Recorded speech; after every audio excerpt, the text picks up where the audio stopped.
Yes, would you like to know why I can't drive this kind of car? I'll tell you why. I'm used to luxury cars.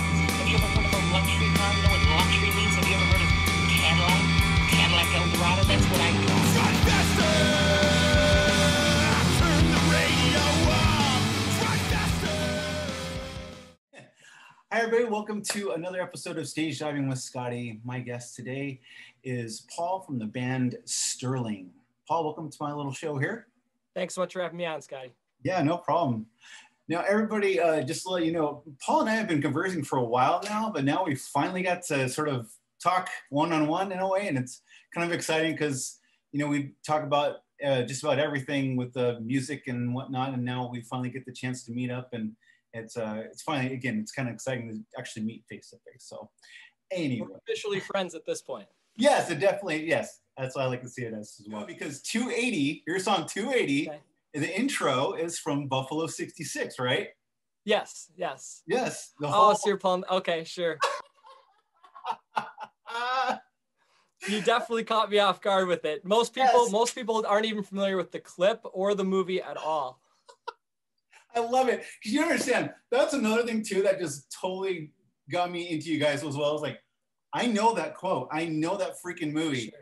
Because I used to love just independent movies that no one ever would ever rarely see, just little like awkward ones. Like Vincent Gallo is so awkward in that movie. And he's awkward just about everything. It's very true. And there's sometimes it's really funny. Like what was that one called? NW, it was like a heist movie. I forgot, it was like Kiefer Sutherland or something like that. And he was actually quite funny in that one. You know, it was very off to how he is independently. Yeah. So, but yeah, well, when I heard that off your album, that I was all, oh gosh, yes, these guys are even better than that. They got great taste in movies. So very cool. And it's funny that you bring that up because that's one of kind of the most truest moments with our band is we hit it off on the most with movies, old movies, specifically Back to the Future series. No clue why, but all three of us love it. So we oh no, now I love you even more. Don't say that.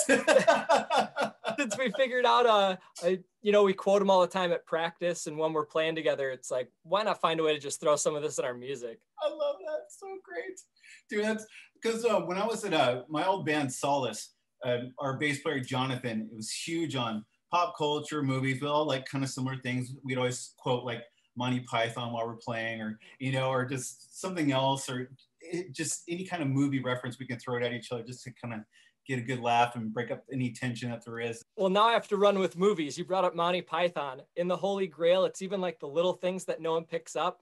There's a scene where they're just traversing across the landscape and there's a river in the small bottom of the screen. And there's just an old lady whacking the river with a spoon for the good 15-second second. There's no reason for it. It's just the little things when you see them and other people that catch it and you know it, it's perfect. It's just like when you brought up that about 280. That's so funny. I love that. I love that too. You can see a movie 100 times and you go, oh yeah. Now you've only seen it 100 times. Now you notice everything that's around it and not just, you know, the main characters or the main situation. But yeah, no, I love that kind of little stuff. That's fun. Yes. Okay. So you guys, I love it that you guys have the old school emo kind of sound to me, like Braid, Promise Ring. Cool. I mean, you're talking about even like old Jimmy Eat World kind of a little bit. But I love that when I heard your guys' EP, it was very, your distortion was cool because it wasn't thick, like in a rock sense or a metal sense. It was just raunchy. It's raunchy sounding, you know, it's not quite there. And it's kind of like that in between but it makes it so much more impactful when you do these changes. Cause I mean, at least in my opinion, and it just brings out that old emo sound to me. So when I heard it for the first time, I knew what you guys were doing and you were hitting it right on the spot. And I loved it. Awesome. And you guys nailed it, dude. Well, thank you so much. That, you know, it's one of the things, I don't want to say, you know, we were going for that sound, but we were going for that sound. And I'm happy that you picked up on some of that, especially with some of the crunchier guitar work. You know, some of the bands you referenced was before a time when you didn't have the full assortment of all these pedals and things like that people do now. Yeah. So trying to get some of that bigger or some of those different sounds through smaller pedal assortments. You know, trying to keep it true stuff that you know you can play. Really, things that you can play and it sounds great, whether you have access to all of your equipment or you have access to just your tuner. Can you still, you know, recreate some of that sound? And so I'm glad that you said that. That's awesome. Thank you.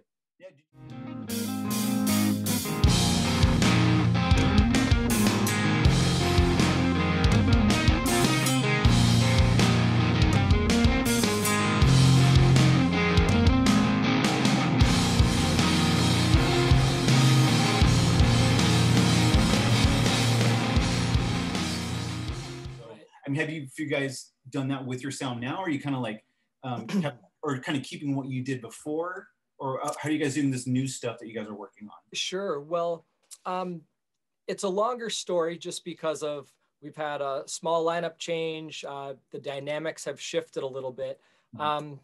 If I may, where it kind of originally started from, the three of us, both myself, Rob, and Zach at the time, Zach Small.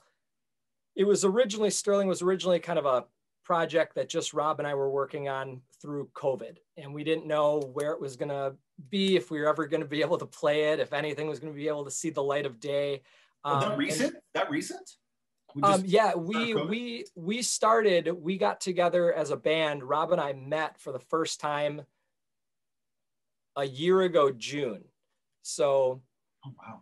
Yeah, so we met in June. We played for about a month and kind of organized our thoughts and put some things together of what we wanted to do, started writing it, realized we do want to play it, but we'd like to see what someone that can just focus on one instrument can do. So we went out and sought out and found our friend Zach, who came in. He was really into the idea and he was in there to just kind of do it as something, as a creative outlet for him during COVID as well. And so he helped kind of organize our thoughts and our writing process and putting it together and making it into those full songs with, you know, his element. And once we finished the Sky EP, that was in October of last year. We put that out. And again, shows still weren't happening. So we just kind of almost shopped it around a little bit. We tried to get as many ears to it as possible. Yeah. And in that time, Zach had kind of gotten back to work, started doing, you know, some different things, and said again, that was a fun project, but, you know, I don't think I'm going to be able to be around. Yeah. Which is great because that's what he came in for. That's kind of what we knew it. We're hoping for maybe where, you know, the future could go. Yeah. And so as Rob and I started writing again, even though a lot of those guitar parts were things that, you know, the idea was mine or Rob's and Zach kind of took it and created from it. We wanted to start redoing those, but we wanted to keep some of that Sky EP sound. We didn't want to break away from that by not having that third mind into it. Mm-hmm.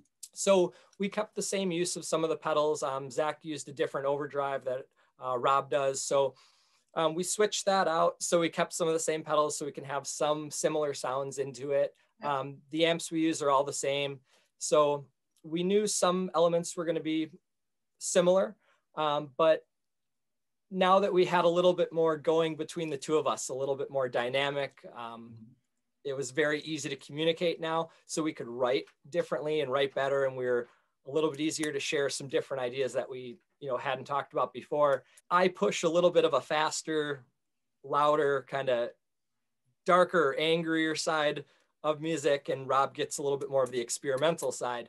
So writing these new songs and still trying to keep the sound that we always wanted, that you liked and that you found with the Sky EP has been our new focus. And we've got about maybe 10 to 13 songs now that are all written in similar ways to how we approach the Sky EP. But we brought in our friend Mark, where Rob was playing drums as his main focus on the Sky EP, as well as some of the other instruments that we all took part in. Rob wanted to focus on just guitar. We figured let's bring someone in to do drums because the guitar element and the writing process was what we think was going to transfer the best to trying to keep the Sky EP sound. Where drums could maybe move a little bit more freer, at least in how we play and how we write. Mark came in and he's just absolutely crushed it. Great guy. Again, we first bonded over movies. I think he walked in with, I don't know, some t-shirt. And I just made some reference, and right there, it was like, okay, you're the guy. We don't even need to hear you.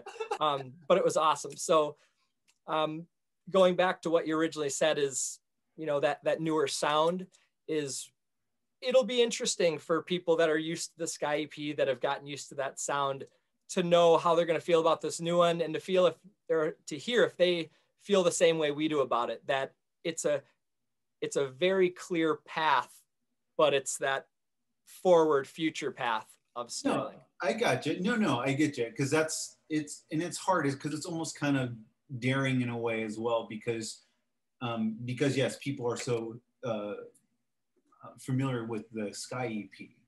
And that's, I guess, in a way, like, I think I've said it before on a talk as well, was at least it's not something so right turn or whatever that like again, Blenderhead's first album, Prime Candidate for Burnout, it was just this raw, crunchy punk kind of sound where you can't really tell what the different chords were, honestly. It was that just like thick and crunchy and whatever. And then all of a sudden you go straight to Muchacho Vivo. And Muchacho Vivo, the guitars are a little more clear, there's more clarity to them, a little more emo-ish sounding.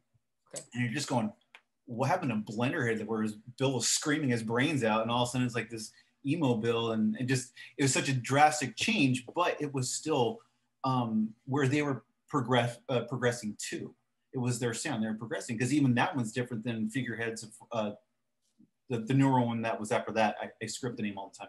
But yeah, it's interesting because even that sound was different as well. So if you guys are saying, like, you know, that you're trying to keep that same kind of thing but progress, no, but that's cool. And have you guys actually recorded any of the songs yet? Yeah, we have. We've demoed 7 of them ourselves. Wow. We have a studio at our practice space, so we demoed them because we're at the point now where the songs are all written, but when we go into the studio, we want to make sure it's put together as an album, and that means bringing in some of those things like from 280 if we want to bring in a clip, or adding some of, I hate to use the term, like the twinkly effects, if there's some other things that we want to do.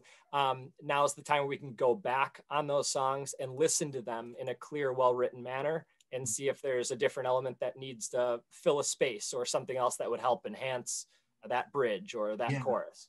Oh, absolutely. Are you, so when you guys have like an idea, or you're when you're in your studio, whatnot, do you write the songs first and then share them with Rob, and then play them together, all 3 with, you know, Mark? Because you guys do it on Thursdays, right? You guys usually practice on Thursdays? We've, it's changed with the opening of COVID and businesses just kind of taking off and coming about, and people getting out more and more. The schedule that we originally have, which was 3 days a week, went down to 2 days a week, 1 day a week, and then it went back to 2. So it's kind of just whenever we're free. But yeah, Thursdays we try to always get it together. We've been trying to share some of the ideas that we have live just on Instagram, things like that, with some people that might follow it from time to time. Yeah. Normally it's at the end where we're all tired and just having too much fun, but you get a piece of it. But I do enjoy that. I love when it's like it pops up with this Sterling live. I'm like, oh crap, get it quick. Because I like that. I love that. I love practice. I miss practice, live practice like that. Because especially like that old building you guys practice in. I love that kind of stuff. It's a wild one, and I'll send you a video or some pictures of it sometime. And if we talk again too, coming up with the release of the new album, you'll probably see some kind of writing process videos in the works, or maybe even a video for some of the songs coming out. As you asked about the writing, it's a little bit of everything. I'm very much a teamwork person per se, where I feed off of everyone else. So if I write an idea at home, normally it's a pretty short, small clip, or it'll be, you know, on my drive home, I'll have a chorus or a hook in my head, and I'll pull out my phone and just, you know, sing it into it. Yes. So you'll get the absolute worst version of it. We were talking earlier, and I mentioned where I am right now at home. This is where, you know, all of the worst ideas happen. And then I bring them to practice, as does Rob and Mark. And we bring it, and that's really where it flows. And that's the type of band that we wanted to do when COVID came about. So many people were staying apart. And regardless of your politics or feeling on it, Rob and I knew each other a little bit through just music and the scene for the last couple of years, but we connected and we were like, hey, you know, if you're safe, I'm safe. Why don't we just get together? And it's easier than talking on the phone or typing. And so we just kept meeting back and forth and going over those ideas. And that's how it started. And that's how we definitely want to keep it. That's definitely how the sound is formed for us. Do you guys feel like, did you guys seem like you just kind of click right away, like musically? You know, sometimes you kind of feel that person where they can play something, but when you actually click, there's a real flow and a real connection to it. Did you guys feel that? You know, we did. I think both of us really did. 3-4 months of being told, you know, you can't see anyone, things like that. Part of it might have just been like, I'm just dying to play with anyone and everything. But right. I really like to think it was, yeah, we hit it off right away. Part of it was when I mainly play bass, or at least in this project, play bass. And my style of playing bass is pretty simple. You know, I'm not super technical, but I like to think that I bring in that melody that again just helps form the song. Mm-hmm. And so it makes it really easy for someone like Rob that is constantly, he's the drummer that's constantly tapping on everything. You know, he's the guitarist that's constantly like doing air guitar and just weird fingers all the time. So it's really easy for someone like that to take just that simple melody and kind of grow it from there. Yeah. And then I can go back and build on it. So yeah, we hit it off, I think, just by the writing styles. Is that he knew I wasn't there to show him everything I got and have, you know, someone be just excited to play with someone so good. And I wasn't, you know, he wasn't trying to show off to me in any way. And that's part of it too, is like you said, that comfortability. And it was there right there. We knew what we were coming for. We just kind of wanted to hang out and play music like anyone does, but it's two people that didn't know each other and same idea. It worked out great. So wait, then how did you guys actually meet up though? Or how did you guys introduce yourselves? Was it just online or was it sure. music or I don't know. I briefly mentioned that we kind of knew each other through the music scene. Both Rob and I have been in the Milwaukee music scene for, 20 years or more. You want to say that. We played in different bands. Rob was in a band, Rocket Boy 55 and Johnny Toymaker, which, were a little bit of bigger bands kind of at certain times in the late 90s. Okay. And myself, I played in some more like screamo-y type post-rock bands kind of in the early 2000s and on. And our bands crossed paths. We'd see each other at shows, whether we were playing together or I'd see him at a show and I knew, hey, you play in this band, and we'd, say one thing or another, but never, met up or talked or had any interest in calling up Guy. It was just, hey, you're in the music scene, me too. Yeah. But then I started looking on like Craigslist and just Facebook groups and things like that online when COVID came around, just to see if there was anyone that was interested in sharing ideas in any way you wanted to at that point. And I saw Rob's name come across my Instagram. And so I just reached out and said, hey, I don't know if you remember me or, if anything like that, but this is what I'm thinking about doing. I don't know what you're doing now if you're interested. And he sent back right away that he's ready to go. He's had so many ideas the last couple of years. He hasn't, been playing out too much or with anyone in particular. So he said, let's go. So we just shared a couple. Yeah, we shared a couple ideas online of where I kind of was thinking I wanted to go with something new. Yeah. And he did the same thing. And just like when we met up and started writing, they were ideas that I got into right away, not just excited to listen to them as if, my friend showed me his new metal band and I really dug it. This was music. Hey, I want to play that. Yeah. Yeah. And the more we talked, right. Yes. Right. Yeah. And the more we talked, we really said what we want to do is we're not looking to go out. We've been in it too long to think we're going to be, rock stars, things like that. We've been in it too long to go out with the intention of, playing big, gigantic shows or playing shows every night. We have lives, we have, families, we have, other stuff going on. So we wanted to get together, but be more than a bar band. We still wanted to, play and hopefully, play and open or play shows with the bands that we still grew up listening to and still wanting to sound like. And we've had that opportunity, which has been great. And really, so it's just been kind of just an interesting ride. It's not normally how most bands form and how most people get together. It's like two people that really didn't know each other, not just Craigslist. This is I mean, Rob's older than me and I'm kind of old myself. So, and Mark came in and he's younger and it's like, we're spanning ages here. I don't even know what's going on. We're just trying to write music that people want to hear, but more so that we want to play. It's kind of at that point, no one wants to write music that sucks. But if we, yeah, right. But really we're writing music that we want to play, inspired by bands and with influences that we always dug and we took into account. And we're at that point now where we're just going to do it. And if you like it, you like it. And so far, a lot of people have, and that's been cool. So.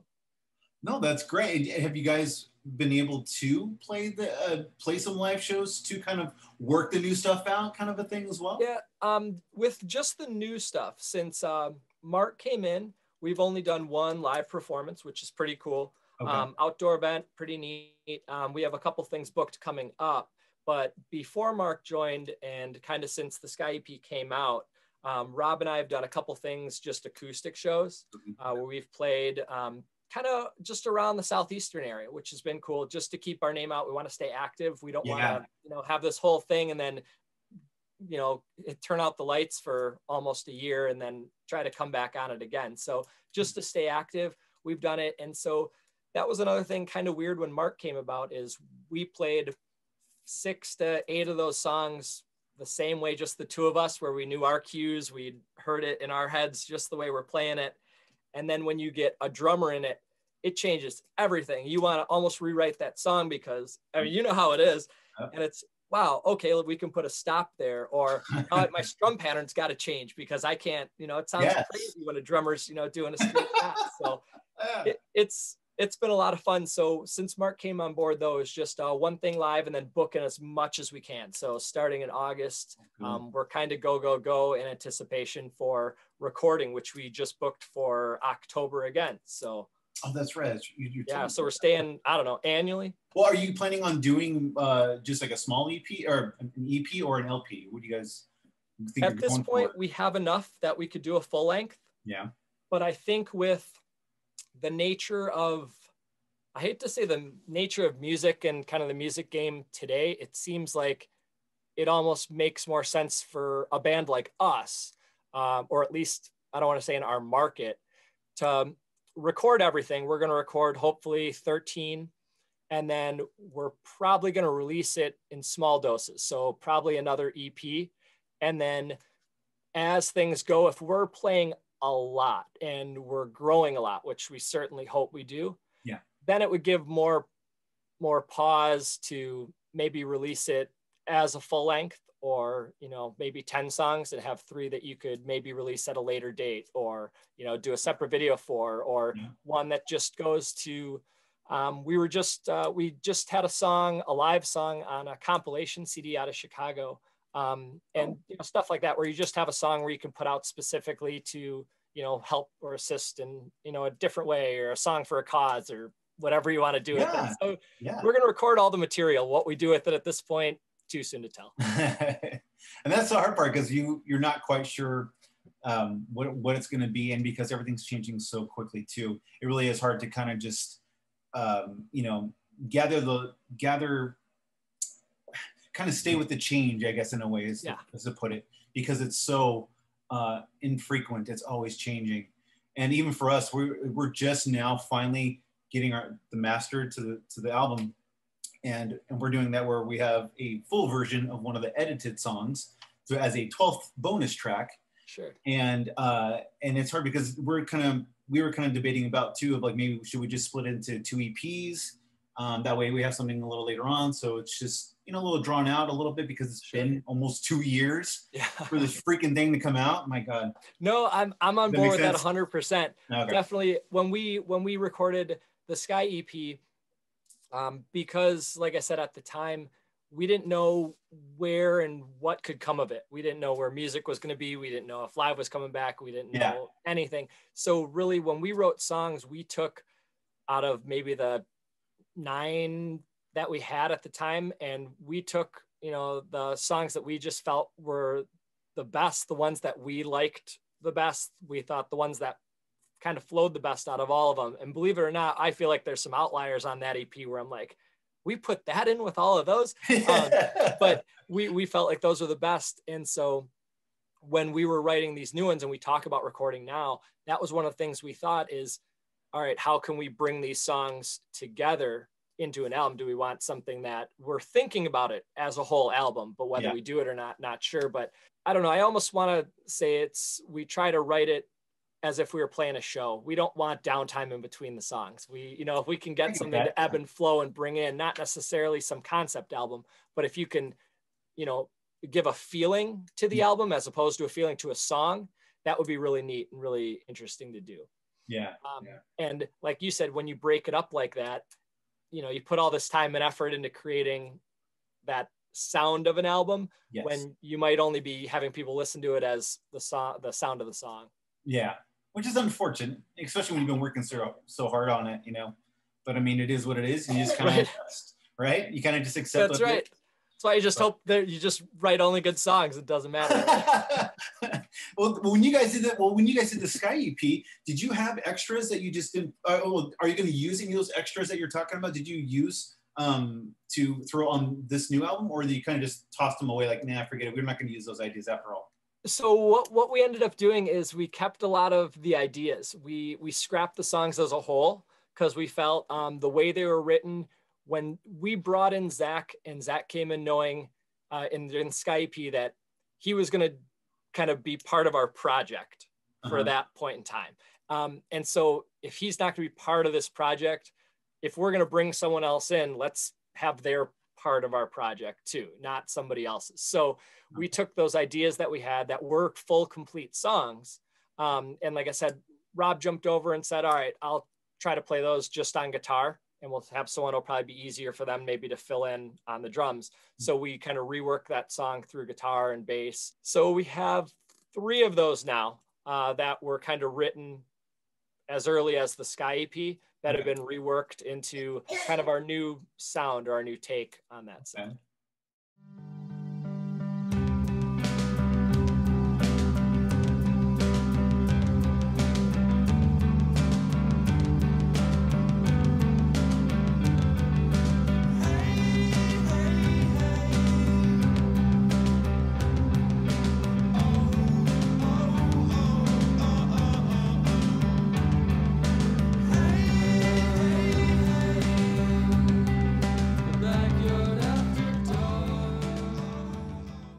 Feel like this? So Mark's in it. Mark's in it. So is he okay? So and now with him in it, does he play? Can he duplicate the drums on the EP? Yeah, Mark is crazy good. Yeah. So when Mark came in, we came in originally thinking, okay, this could be just another point in time for writing. This could just be another project, but let's try to bring someone in that can possibly fill in permanently if they want to, you know, and write with us and be part of the process moving forward. We had a good feeling that things were gonna, keep progressing that way. And when Mark came in, like I said, we hit it off right away. He took to the drumming right away. He loved listening to the Sky EP, which was even better. Someone that, had knew what we were doing, came with that feeling. And he actually said right out loud, like, I want to show you what I can do with that sound. And so that really he had better words than that, but he came in and stated it. So Mark's part, he came in, he took over and is able to replicate kind of the style. Rob has a very, for lack of the technical terminology, when Rob plays drums, he's really, really good, but Rob has kind of a very much like a staccato rhythm, and he tries to bring in a little bit of a mathy, or I think they call it like polyrhythmic type drumming, where it's on time, but it doesn't really keep a straight beat. Yes. Yeah, and it's awesome, and it's kind of harder for someone like me to play and keep along with. But so Rob had that, and when Mark came in, he's kind of more familiar with metal style music. He likes all different kinds. He's got a big emo background too, like we do, but he's very familiar with playing more of like a double bass type rhythm and using a lot more drums. So he has a lot more to bring into it that he incorporates to replicate some of those sounds and give us his new take or version on it.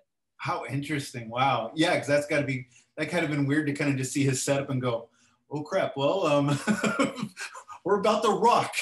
Maybe a little too hard. Right. Rob came in with, we tried to keep, like you said, that early emo feel. Rob had more of a broke down kit, where we kind of took it apart as we played. We said, all right, we don't need that. We can keep it, low and slow. And so Mark he came in with everything he's got, and same thing. He found, okay, what can I do? And he's been ruling things out too. And just using, smaller kit. And it's really neat to see someone that can do so much with the drums. Like, I thought Rob was really, really good and really awesome. Mark came in and it's like, wow, the whole thing. So it's really neat. That's cool. That shows you really how good a drummer can be if you don't need all the crap and just kind of a simple set, and just, do their thing and just make that thing sound so big, like freaking Dana Carey or something, Oh, like, sure. I think I could just have a snare and go, what is he doing on that? Right. And it also takes place, like, there's some things that are just so unnecessary. It might be cool to see, but there's a lot of metal bands that have like the cymbal that's 6 feet above the kit that they're doing, a big stand-up hit, and it looks awesome, but wow, I mean.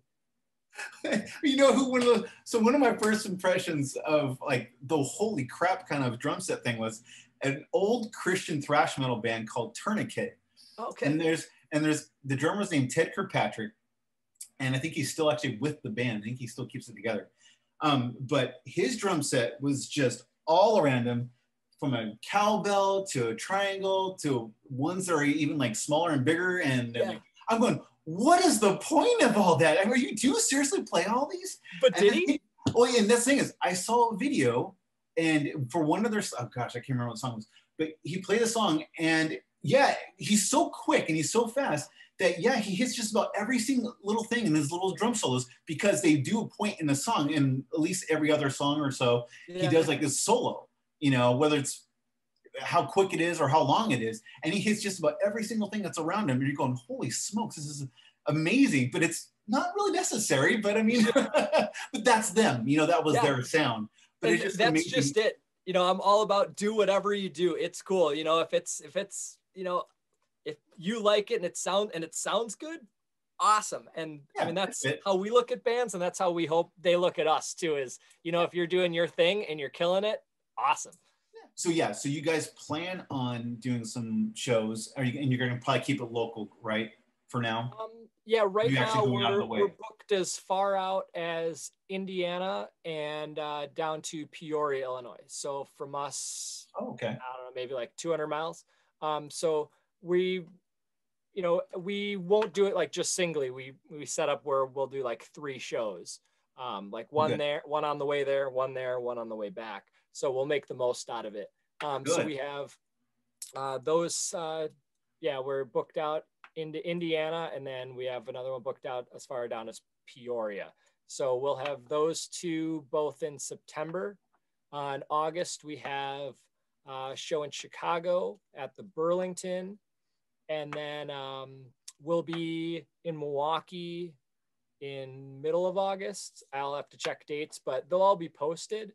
Okay. We've been trying to avoid Facebook as much as possible, because none of us have them for personal. And I've just never been into it, but we were realizing, all right, no, we got to get onto it, at least for the band. So when it gets tough, it'll be easier to use, but otherwise all the fun stuff's on Instagram. But we'll have the dates as they get closer, and more details get squared away too with regulations. Illinois has been kind of weird. They've done a lot of like vax only shows, and they've done like mask only shows, and so the different dynamic for, all right, where are we going, or who's playing with what, and just kind of that. So, and like what bands are playing, because they're still like having bands that are either making up stuff or not doing stuff, or having issues with stuff. So dates will all be posted along with all the bands coming up too. But we're going to try to be as active as possible while still finding time to relax at home. So then you guys just continue, try and record in between, you said your time set up in October, right? Yeah, we have, so we're set up, we'll have 4 days in October that will just probably live room. I think we're going to live room all the songs that we can. Really? So we did that for the Sky EP. So we want to do that on this one, but we're not really sure if it's gonna go over as well, just because of kind of the new dynamic of some of the songs too. So we'll see how it goes, but so far as I mentioned, we demoed the songs, and we've done that just live room as well. So we didn't multi-track any of it, at least for, like I said, listing purposes. Yeah. So we'll have that in October, but otherwise we'll just, as I mentioned, just keep trying to perfect the songs that we have, so we're ready to go in October. No waste of money, no waste of time. Just go in, take care of business. Yeah. And then we're trying not to write anything new. So that's always the hardest part. You might know, just playing in a band is every time you come, hey, let's just take a couple minutes and jam out. And someone really likes this idea, and then, let's record that idea real quick. And then you want to do it, and it's like, we chose these songs, we need to stay here, let's stop writing for a while. But it's really hard, and especially having Mark being so new and fresh in our band, it's like we just want to go, we want to see what everybody can get out there. So it's really fun, really cool. Dude, Paul, I'm telling you, man, that's one of the things that was so frustrating about making this album, was we were so close to the end, and Aaron decides to throw this riff at me. I'm going, what are you doing, man? What are you doing? I got to get this song done first. What are you doing, man? And then and it's like this really cool, it's going to be our first single. It's called, I don't know if I can say, actually. Well, Mum's the word, right? Well, it's the first single, oddly enough. And I was just like, dude, it's a cool riff, and I like the way he's singing it. And it just kind of came together, but then it kind of was on this tail end of me trying to do this one song. I think I've said it before, called Tremors, where we had Micah Smith from Empty Atlas guest sing on it. Okay. And I saw you advertising that. Yeah. Yeah. And he was fantastic. He really added to that song. But I was trying so hard, because this song means a lot to me. It's a very personal song for me. So I wanted it to be just right. And again, then Aaron came in, and because I thought, we're done. This is the song. This is the last song. We'll be good, right? And then Aaron throws that crap at me, and that's what's been delaying us for the past 2 or 3 months. I'm going to throw Aaron under the bus. I can, and I will. But just that point, you're like, stop giving me good stuff, man. We gotta just finish this freaking thing and get it out there. You've been waiting so long for this. We've been waiting so long for this, and it's just so funny how you said 2 years in the making for you guys. Yeah, it's been before the pandemic. Okay. Yes, it's been almost 2 years, dude. And do you have an official when you'd like to release? We wanted to do it in June, but I mean, that's obviously way past. No, but I think we're gonna shoot for August. I'm praying, hoping. But now the fun stuff kind of happens, with doing the video now, or coming up with the concept of the video, all that kind of stuff. Cool. But have you guys actually thought of your first single and a video for maybe your first single as well? Yeah. So the song again, I know you have, but for those others, if you've caught us on Thursday nights at all, one of the songs that we end up doing a lot, just because we're trying to get it as well, a little bit more perfect than all the others, is a song called 16. And part of Rob's business is he works with a lot of bigger Milwaukee businesses for, a bunch of different graphic type stuff, things like that. And he became really good friends with some of the people of Harley Davidson. And so we're looking to, they have a couple things coming up, and we're looking to utilize their space and a couple of their employees to actually get together and do some interesting video work for it. So you should be seeing that again a little bit more coming up closer to October. We'll have the ideas down and start getting some of the footage you can without us playing, without the sound in there, things like that. But we're into cars, we're into bikes, we're into just kind of the whole the blue collar culture we have here, and so we're looking to make the best out of it. Well, yeah, and your guys' designs for your shirts and your stickers, and by the way, thank you very much. Did you get it finally? I got it. I was gonna wear it. I'm like, is that too on the nose? Am I being too cheesy? You can't be the guy that wears the shirt of the band at the concert, right? I don't want to do that. Ben thought it was too cheesy. I'm like, Scott, don't do that. But you did get it. It did show up finally. Yes, I got it. I finally got it, Awesome. man. So thank you so much. That was a big surprise. Oh no, definitely. I mean, not just from us, but for doing what you do, it's awesome. I mean, everything, we keep tabs on just about all the bands that you show off, and your song of the day and all that. So it's pretty cool. We found some awesome artists with it and things like that. And that's one of the reasons why we've had so much success, for as small as we are. It's those little wins when someone finds your music, or someone, is, hey, I like that enough to put it on my playlist, as, you brought up with, so many songs coming about, or, someone just finds you or hears about it from someone else, however they found it. It's, the things like that help support artists. Again, whether, we're a band that everyone else likes, or we're a band that just you like, but, we're happy to be part of it. So it's really awesome. So thank you very much.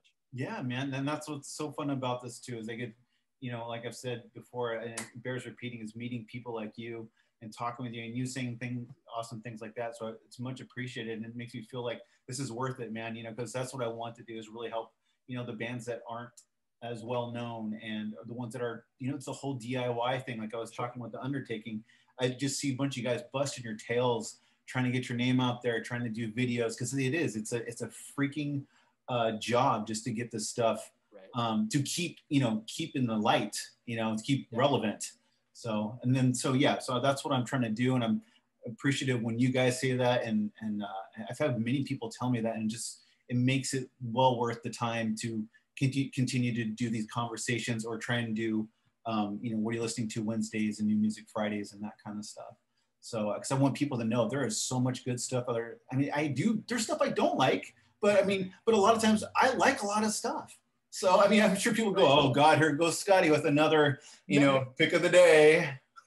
He loves everything. It's the diversity too, because it's one of those, realistically, if you looked at, anyone's playlist, especially mine, you're going to scroll through, you'll be like, okay, punk rock, ska, you got emo, and then it'll be like 5 Beach Boys songs in a row, and then it'll be like a B. Miller song that comes out of nowhere, and then a bunch of gangster rap from the 90s.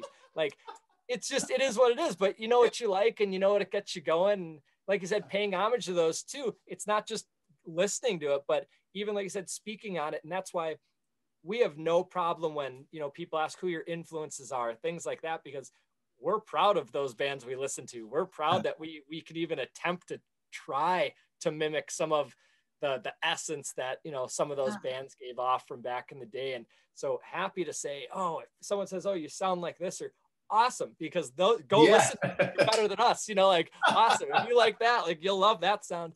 And that's just the coolest thing. So no, I understand exactly what you're saying.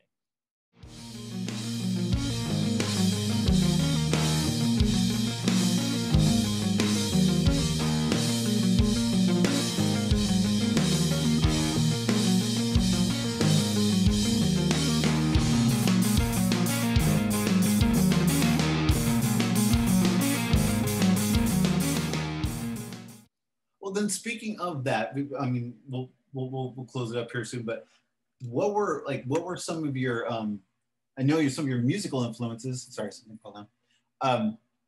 What about lyrically? Like a common singer or two, or a songwriter or two that you guys both agree, like, yeah, that's who I wish I could write like, or who was an influence for you for that? We agree on each other's, but we didn't right away. They wouldn't be the first ones out of each other's mouths. Okay. And what I mean by that is we both really, really like and almost crave the story element to a song. Yeah. We don't just want to hear lyrics, and I don't want to say you have to pour your heart out, but we want to hear real stuff. We want to make it a full song. Tell me a story. Tell me what's going on. And it doesn't have to be a lot of it. It just, give me a straight idea. There's, a lot of bands that just have really cool one-liners, and they're at one after another. Those are some of my favorite bands. Those are awesome. And I wish I could have just sweet one-liners all the time.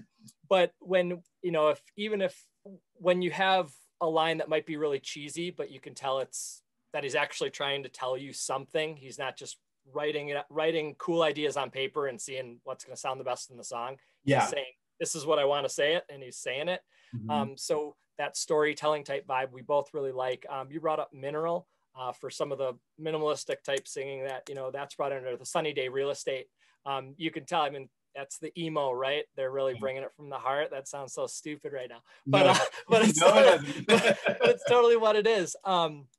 We both, going back to like the movie references, is like a lot of the tongue-in-cheek stuff. You know, if you're gonna say it, make it stick, make it shout, make it from the heart. And so it just goes back to some of the old bands.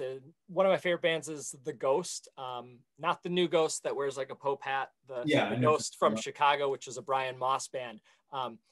You know, where you get that throaty, they're shouting, they're giving it their all. You know, that type of emotional element to it.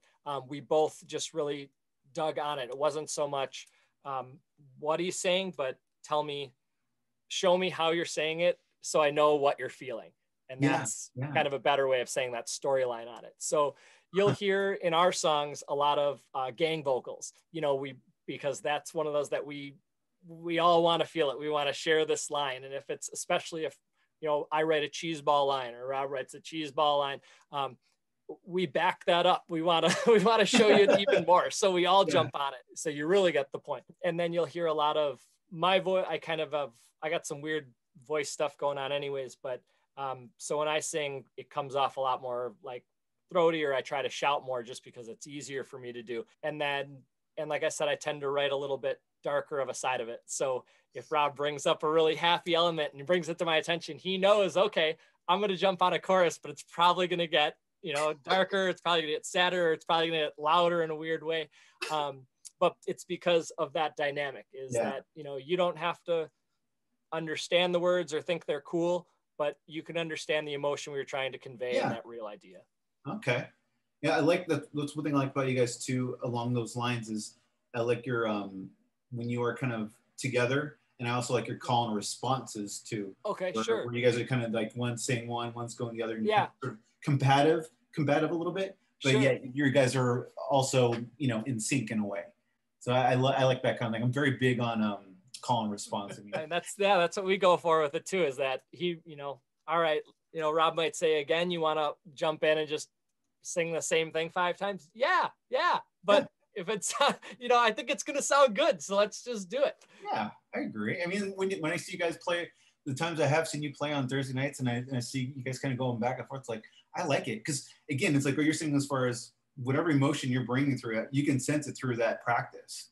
Even if it's just practicing, I don't know, how many times, who knows how many times you played it during that time, but me tuning in to see, I can totally feel it and I see it. And that's what I love about watching the old school building, seeing just raw practice and seeing that emotion as you guys are writing the song together. Sure. I love that stuff, man. Cool. Thank you.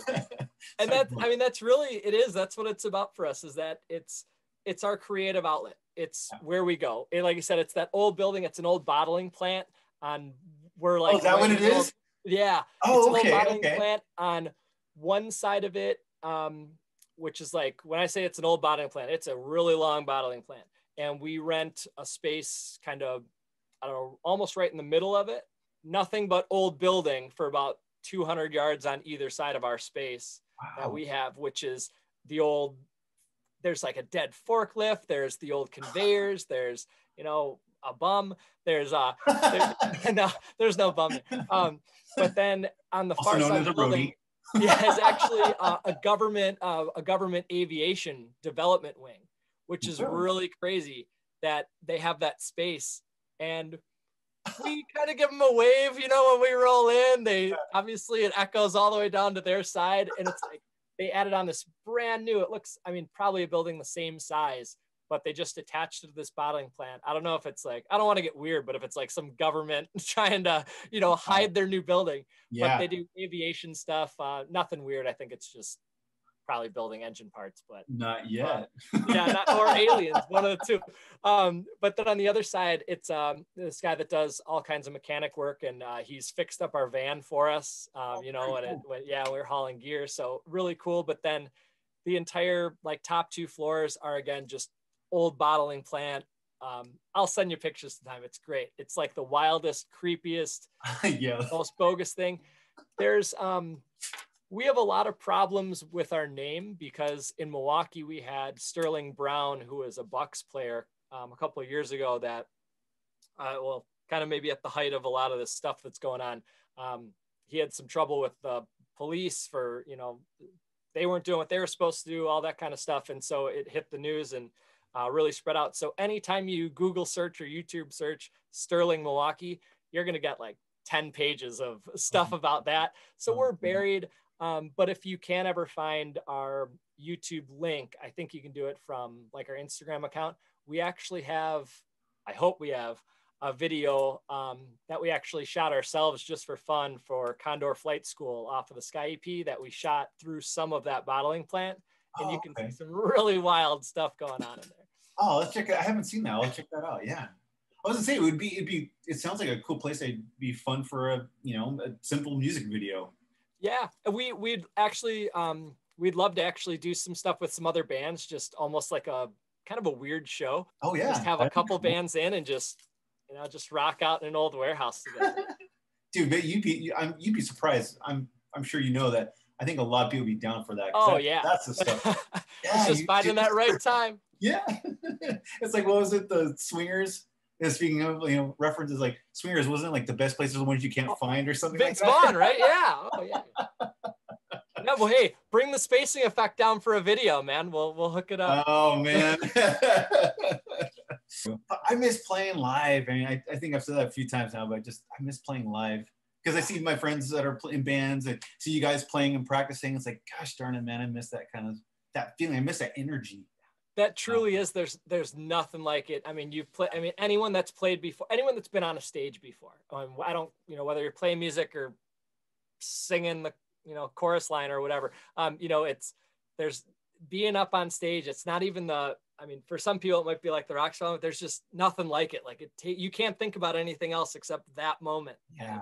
It's just nothing like it. No, and I think that's why we keep doing it too. Yeah. We want that feeling. We want that fix. Yeah. As musicians. Yeah. Oh, that's cool, man. Well, dude. Okay, so everybody can find you pretty much on Sterling on Instagram, Facebook, and you guys aren't on Twitter, are you? We're not. We don't tweet. We're not on Twitter. That's for the birds. I wish I was in your boots, man. But no, we like I said, we just kind of got the Facebook actually going. It was like just a picture for like a whole year. So now it'll actually be something, but Instagram's easier for us to use. I don't know why. We're better with thumbs on it. So you can find and link everything from Instagram. It's just Sterling MKE. Yeah, and then you also have you said the YouTube channel? Yeah, the YouTube channel's on there too. I have no clue exactly what's up there right now, but that video of the warehouse should be up there. Video for 280 is up there as well. Okay. But I think you can link it all, at least as of now, from Instagram first, but soon Facebook. When everyone's over Facebook, we'll be on it going straight. Yeah, right. We just got off MySpace, like. What was it? One more thing. Did you guys actually have a website? No website. It's I'm a website guy. I have one for just my personal, my art stuff, but I always thought it'd be cool to do a band one, but I don't know if anyone would check it out. I feel like at least everyone I know is just gonna look for our Facebook page like they have been. Yeah, that's true. That's a good point. That's a good point. Because then we did one, and it's not really visited, and it's like, do I really use it? It's still, to me, websites are still like, I don't know, kind of weird, just like art. It's just like another way to you can put pictures and cool stuff up and way to get information. So I'm still all about websites. I still go on them. But I feel like even when I go to bands I like, it's just like, here's a picture, here's our next show, here's a link to everything else. Yeah, that's true. No, that's very true. I mean, I'd still love one for us. I'd love to make one. I'd love to have, stupid, crazy images all over the place and doing wild stuff. But I don't know. I think it'd be futile, at least in our realm. Yeah. Okay. Well, and you actually design, do the art for you guys have? Yeah, I do all the artwork for pretty much anything you've seen for it. Or I've, at least taken another image and messed around with it enough to, call it our own. But we don't use anyone else's stuff for our stuff unless it's been really messed around with and, Oh, that's cool, man. But yeah, I try to do all of it. I don't know if it's any good, but have fun doing it. So yeah, and they leave it to me. If they can keep me occupied and out of their hair, that's what they do. So they leave me for that. It's funny, as much as it's a headache, it's fun when you do things like this. You meet people like you and other bands. That's the fun part of it. Exactly. It's worth it at that point. For sure. So man, Paul, thank you so much for your time, man. I appreciate it. You know, I totally dig you guys, and I'll definitely be supporting you constantly because I dig your music. I'm looking forward to seeing what you guys got going, and I'm hoping maybe one time if I'm up in that area, or even if you guys are kind of towards this area, definitely love to see you guys play. So of course, treat. So. Of course, we can't thank you enough for having us/me here to do it, and for all the support you've given us and all the other bands too. Really, from the bottom of our hearts, keep doing what you do. It helps us. It makes it easier for doing what we do, and we can't wait to hear your music. As much as you're telling me you can't wait to hear ours. So we really appreciate it. Thanks so much for a great night. It was a lot of fun. Yeah, man. Thank you again. Yeah. Same here, man.